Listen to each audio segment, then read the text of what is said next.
It just needs to keep sending drones until Washington's defense budget bleeds out faster than its political will can sustain the operation. It was clever. It was working. The attacks on Prince Sultan Air Base in Saudi Arabia had already damaged an E-3 Sentry AWACS aircraft, destroyed aerial refueling tankers worth tens of millions of dollars, injured American service members, and racked up $1.3 billion in material damage. The math was running in Tehran's favor. It ain't. And then the Pentagon did something that changed every calculation Iran had been making. It called Ukraine. And what Ukraine just installed at Prince Sultan Air Base is not a new missile system. It is not a new radar. It is something far more consequential than either of those things. It is a command and control platform so advanced, so precisely tailored to the exact threat Iran is deploying, that the strategy Tehran thought was bulletproof has just been turned against it. Iran's drones are now flying into a shield they cannot see, cannot jam, cannot overwhelm, and cannot defeat. And the country that built that shield learned how to build it by spending 4 years being attacked by the exact same weapons. Stay with me. Because what Ukraine just deployed in Saudi Arabia is not just a story about a single base being protected. It is a story about the future of warfare, the future of alliances, and the transformation of a nation that 4 years ago was begging for ammunition into the most valuable defense technology partner the United States has in this entire conflict. To understand why SkyMap changes everything, you need to understand the specific problem it was built to solve and why no existing American system had solved it. Prince Sultan Air Base, located approximately 640 kilometers from the Iranian border in the Saudi Arabian interior, is not just another forward operating base. It is the central nervous system of American air operations across the entire Middle East theater. CENTCOM manages its regional air campaigns from here. E-3 Sentry AWACS aircraft, the airborne radar platforms that provide the battlefield awareness and coordination that every other aircraft in the theater depends on, operate from this base. Boeing KC-135, stratotanker aerial refueling aircraft that extend the range and endurance of fighter jets and bombers throughout the operational area, are stationed here. F-35 fighter jets are here. The logistical and command infrastructure that makes Operation Epic Fury function as a coherent military campaign rather than a collection of disconnected sorties is here. Iran understood this. That is why Prince Sultan became a priority target. The March 13th attack struck 5 U.S. Air Force refueling aircraft. Take out the tankers and the fighters, and bombers cannot maintain the operational tempo that a sustained campaign requires. The March 27th attack went further. Iranian missiles and drones damaged an E-3 Sentry AWACS airframe. 10 American service members were injured, 2 seriously. These were not random strikes at symbolic targets. They were precise attacks on the specific systems that make American air power in the region function. Remove the AWACS, and Washington loses the real-time aerial battlefield picture that coordinates strike packages. Remove the tankers, and the aircraft that depend on them are limited to shorter range sorties from closer bases. Iran was not trying to win a battle. It was trying to degrade the infrastructure of American air dominance one expensive platform at a time. The cost calculus made the strategy sustainable from Tehran's perspective. A Shahed drone costs $35,000. Some cost as little as $20,000. A single interceptor missile costs over $1 million. Iran sends 12 drones at a cost of $420,000. The United States shoots them down at a cost of $12 million. Even if every drone is intercepted and nothing gets through, Iran is extracting a 30-to-1 economic return on every attack. This is the math that Iran believed would eventually break American political will to sustain the operation, drain the precision interceptor inventory, force Congress to confront the cost-per-kill ratio, create political pressure to find an exit before the financial hemorrhage becomes unsustainable. The United States needed a different answer, not a better missile, a completely different approach to the problem itself. On April 22nd, Reuters broke the news that 5 separate unnamed sources close to the Pentagon had confirmed the deployment. The system is called SkyMap. It is Ukrainian, and it has been secretly installed at Prince Sultan Air Base in the direct aftermath of the attacks that forced the Pentagon to acknowledge its existing defenses were not adequate for the specific threat Iran is deploying. SkyMap is not a weapon. It is not a radar. It is not a drone or a missile or any of the physical systems that conventional thinking associates with air defense. SkyMap is a command and control platform, a digital nervous system that integrates every sensor, every detection asset, every interceptor capability at a base into a single unified operational picture that allows commanders to see everything, identify everything, and respond to everything with a precision and speed that no previous system deployed at Prince Sultan could match. The company behind it, Sky Fortress, was founded in 2022 by Ukrainian engineers with direct links to Ukraine's military. They were not building a theoretical system to solve a theoretical problem. They were building a practical system to solve an immediate existential crisis. Russia was attacking Ukrainian cities and military installations with Shahed-type drones from day one of the full-scale invasion. The engineers building SkyMap were doing so while the threat they were designing against was actively killing their fellow citizens. That origin matters. It is why SkyMap works in ways that American systems developed in peacetime for different threat environments cannot fully replicate.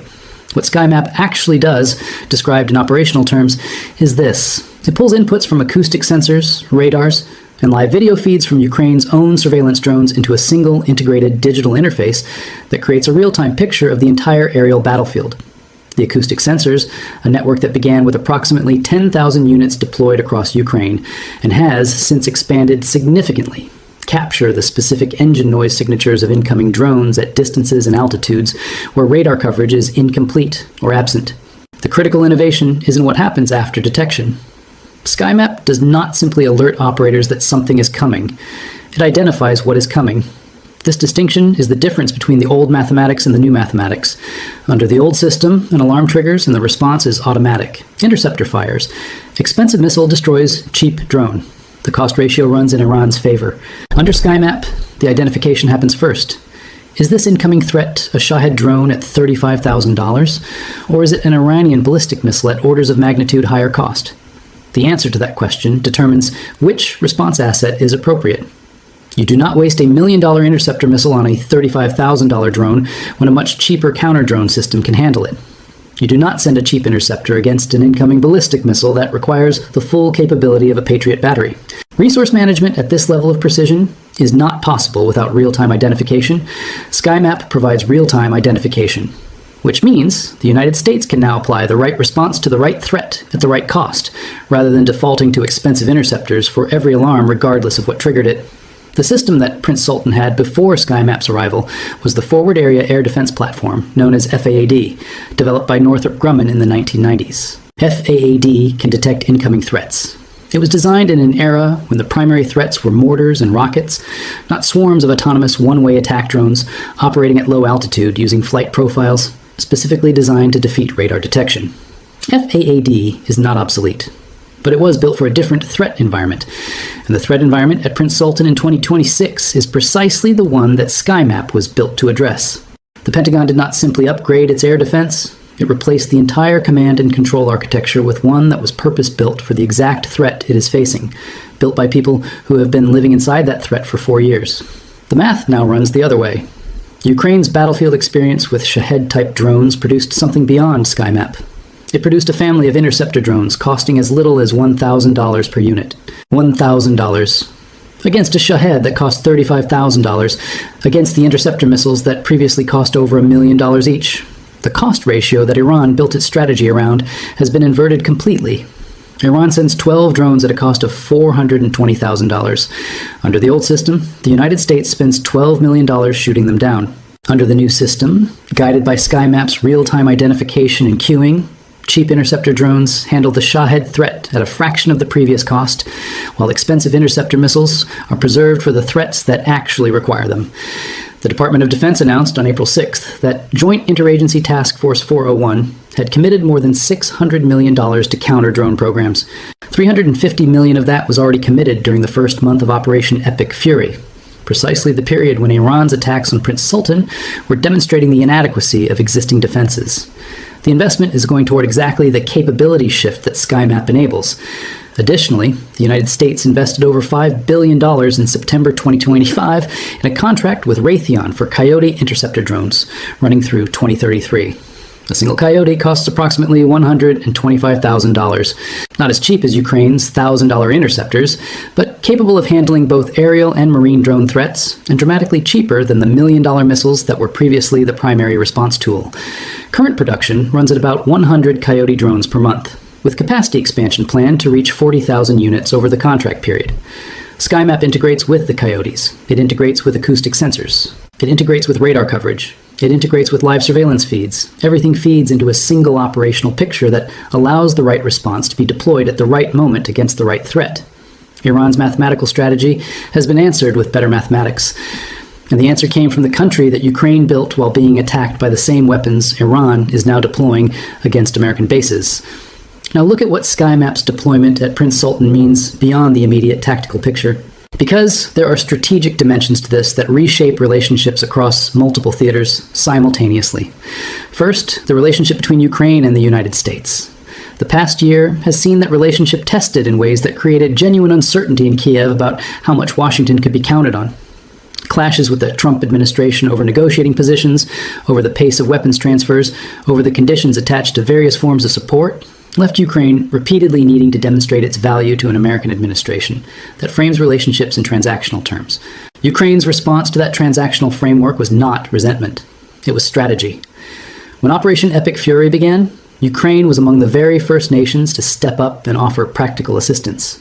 Interceptor drones, drone warfare experts deployed to the Gulf, and now SkyMap, installed secretly at the most important American airbase in the Middle East, run by Ukrainian technicians who are training American personnel on its operation, while simultaneously drawing on 4 years of combat experience with the specific threat those American personnel are facing. FDD action made the point explicitly. Ukraine is offering this level of support even though it has been drained by over 4 years of war with Russia. It is doing so deliberately. It is doing so strategically. But doing so deliberately and strategically does not make it any less real or any less valuable. Ukraine is proving, in the most concrete operational terms available, that it is the kind of ally that shows up when things get difficult.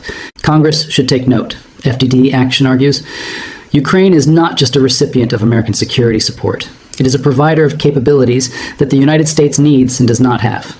The relationship is becoming genuinely reciprocal, and reciprocal relationships between democracies under existential pressure are more durable and more strategically valuable than patron-client arrangements where one side only gives and the other only receives. The back-scratching dynamic is becoming explicit and acknowledged. Ukraine helps the United States defend its base against Iranian drones. The United States maintains its support for Ukraine's defense against Russian aggression. Both sides get something they need that the other party is uniquely positioned to provide. The relationship strengthens precisely because it has become mutual rather than one-directional. Behind the scenes of this developing partnership, something is happening that illuminates how these relationships actually get built and sustained over time. On March 31st, Defense One reported that retired Lieutenant General Keith Kellogg had joined the board of a company called Power US. Kellogg had been Trump's special envoy to Russia and Ukraine beginning in November 2024. Power US is a Florida-based company created specifically to acquire technology from and build relationships with Ukrainian drone manufacturers. This is not a coincidence. It is a signal about how the network of US-Ukraine defense cooperation is being institutionalized beneath the level of formal governmental agreements. An advisor with direct White House access joining the board of a company specifically designed to connect American defense procurement to Ukrainian drone technology is how relationships that begin as emergency cooperation become permanent structural partnerships. The money the Department of Defense is investing in counter-drone programs represents a market opportunity that Ukrainian drone manufacturers are uniquely positioned to compete for. They have the products. They have the combat-tested performance record. They have the operational data from 4 years of fighting the exact threat environment that the DoD is trying to address. And now, through the network being built by figures like Kellogg, they have the institutional connections to translate that competitive advantage into commercial relationships that sustain Ukrainian defense industry through and beyond the war. Ukraine is not simply deploying SkyMap at Prince Sultan as a one-time favor. It is establishing itself as the indispensable counter-drone technology partner for American operations in the most active military theater on Earth. The $600 million DoD counter-drone investment is the market. Ukraine's technology and combat experience are the competitive advantage. The relationships being built through channels like Power US are the commercial infrastructure that converts the advantage into sustained revenue. The deployment extends beyond Prince Sultan in ways that multiply its strategic significance. Over 200 Ukrainian drone operators and military experts are already active across Saudi Arabia, the UAE, Qatar, and Kuwait. They are training local forces, they are deploying interceptor systems, they are building the institutional knowledge base that allows Gulf militaries to operate these capabilities independently rather than being permanently dependent on Ukrainian expertise for every operation. The 10-year defense agreements Ukraine signed with Saudi Arabia, Qatar, and the UAE create the framework within which this knowledge transfer is formalized and sustained. Joint production facilities, electronic warfare software integration, AI-supported air defense architecture, each element building on the foundation that SkyMap establishes at Prince Sultan. Ukraine is also running parallel drone diplomacy across Europe. Experts deployed to European nations whose defense establishments are actively working to reduce dependence on American military guarantees, while the Trump administration's commitment to NATO's Article 5 framework remains uncertain. Ukraine's combat experience is as valuable in that context as it is in the Gulf, because the threats European militaries need to prepare for include the same Russian drone and missile systems that Ukraine has been developing countermeasures against for 4 years. The pattern that emerges across all of these relationships is the same. Ukraine arrives with combat-proven technology. It trains local personnel, it builds institutional relationships, it creates dependency that is not exploitative but genuinely mutual, because the capabilities Ukraine offers are ones that the recipients cannot easily acquire elsewhere. And through each of these relationships, Ukraine strengthens its position with the United States by demonstrating that its investments in allied capability produce strategic returns that benefit American interests directly. Zelensky's pursuit of multi-year drone deals with the United States is not a separate track from SkyMap's deployment at Prince Sultan. It is the logical extension of the same strategy. Prove the technology works. Demonstrate the value of the partnership. Build the commercial and institutional infrastructure that converts demonstrated value into durable contractual relationships. Then expand. For Iran, the implications of SkyMap's deployment at Prince Sultan deserve precise articulation. The strategy that Iran believed was mathematically sound has been structurally defeated. Not by a better missile, by better intelligence about what each incoming threat actually is, which allows the appropriate and cost-effective response to be selected rather than defaulting to expensive interceptors for every alarm. The cost asymmetry that made the drone swarm strategy viable against American defenses has been eliminated. The specific damage that Iran achieved in March, the AWACS aircraft, the tankers, the injured service members, the billion-dollar material losses, was achievable because Prince Sultan's existing command and control system was not optimized for the specific threat Iran was deploying. FAAD, designed in the 1990s for mortars and rockets, was operating in a threat environment for which it was not built. SkyMap was built for exactly this environment, by people who have been inside this environment continuously for 4 years, against the same drones, in similar operational conditions, with the same electromagnetic and geographic constraints that make low-altitude, slow-flying autonomous drones so difficult to defeat, with systems designed for different threat profiles. The March attacks on Prince Sultan cannot be repeated with the same effectiveness now. The AWACS aircraft that was damaged will not be as vulnerable to the next swarm that approaches. The tankers that were struck have a different defensive architecture around them. The base that Iran thought had exploitable gaps now has a system designed by people whose entire operational mission since 2022 has been finding and closing exactly those gaps. But the strategic damage extends beyond the defensive improvement at a single base. Every Iranian strike planner who was building operation sequences around the assumption that swarm saturation could reliably penetrate Prince Sultan's defenses now has to rebuild those assumptions from scratch. They do not know precisely how SkyMap works. They do not know the exact detection thresholds. They do not know the identification algorithms. They do not know the response sequencing. They are planning against an unknown system developed by the country whose 4 years of defending against their own weapons has made that country the world's leading authority on defeating exactly what Iran is trying to deploy. Iran cannot buy the countermeasure expertise it needs. Russia, which supplied the original Shahed design that Iran copied, is itself being destroyed by Ukrainian counter-drone systems. There is no available source of expertise in defeating SkyMap because no one has ever faced it in combat conditions. Iran is now trying to plan operations against a system whose developers' entire institutional knowledge base was built by fighting the threat Iran is currently posing. The broader message that SkyMap's deployment sends to every actor watching the conflict extends well beyond the immediate tactical situation in Saudi Arabia. Ukraine, the country that the world watched being attacked and needed to be saved, is now saving others. The country that spent 4 years developing technologies under fire because it had no other option is now exporting the results of that forced innovation to the most powerful military alliance in history because those results are better than anything peacetime research and development produced. This is not a story about Ukraine's resilience, though that is part of it. It is a story about what sustained investment in solving real problems under real conditions produces, compared to what academic research and controlled testing produces. Ukraine's acoustic sensor network started as adapted cell phone microphones because that was what was available and what needed to work. The result of iterating that starting point under fire for 4 years, testing against real drones in real conditions with real consequences for failure, is SkyMap. No American defense contractor, however well-funded, however technically sophisticated, could have produced SkyMap in the same form. Because producing SkyMap in that form required being attacked by the thing it defends against for 4 years straight. Required iterating the design based on what actually got through. Required optimizing the algorithms based on what the acoustic signatures actually sound like in real desert environments, not simulated ones. Required building the human expertise base that now sits at Prince Sultan training American personnel, That expertise cannot be purchased. It can only be earned. And Ukraine earned it the hardest way possible.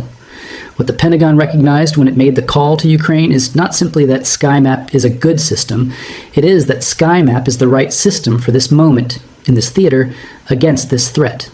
And the reason it is the right system is the same reason it could only have come from Ukraine.